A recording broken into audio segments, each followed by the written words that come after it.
I recently came across a story in which President Trump threatened that North Korea, and I quote, will be met with fire and fury like the world has never seen, end quote, if there were any more threats against the United States. At this point, regardless if you agree with this stance or not, this type of rhetoric from the president is no surprise. I'm not belittling, just stating the obvious. Let's be real. You and I both already know if many people in our lives agree or disagree with this.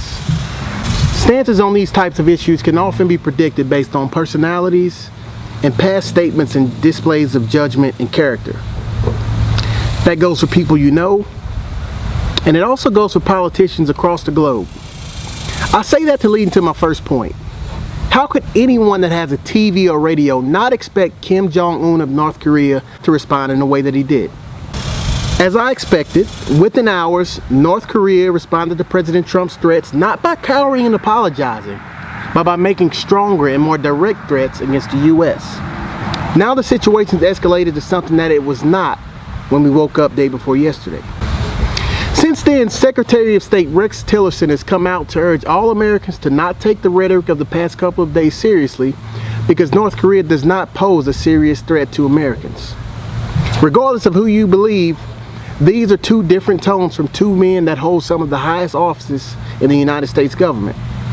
That's nothing to dwell on and decipher because the real conversations about how these guys feel will never be shared in a press conference. That's behind closed doors. Now, moving on to what matters. Solutions. There are many potential ways to deal with this situation. And while everyone leads and thinks differently, I feel that threatening an unstable man with nuclear capabilities to the press doesn't accomplish anything positive. To each his own though. But now we have a standoff. Just this past weekend, the UN Security Council voted unanimously to implement stricter sanctions in an effort to curb the progress of North Korea's nuclear program. While it was a shot in the dark and did not guarantee anything, it was much better than the alternative initial approach. You know, war, unnecessarily putting our military in harm's way, potentially starting World War III, things like that. I actually thought the sanctions were a good start, even though it takes time to see them work. Well, we didn't even get a week to see the effect of the new sanctions, and we seem to be at what I hope is not a point of no return. At this point, the leaders, and I use that term very loosely, on both sides of this conflict need to step back and realize that there is more at stake than their egos. We're talking about human lives. If this war of words escalates to military campaigns, the chain of events that it sets off could be catastrophic. The sanctions didn't work, so what now? While diplomacy between the U.S. and North Korea never seemed to even be on the table, it's the only option that doesn't end in destruction.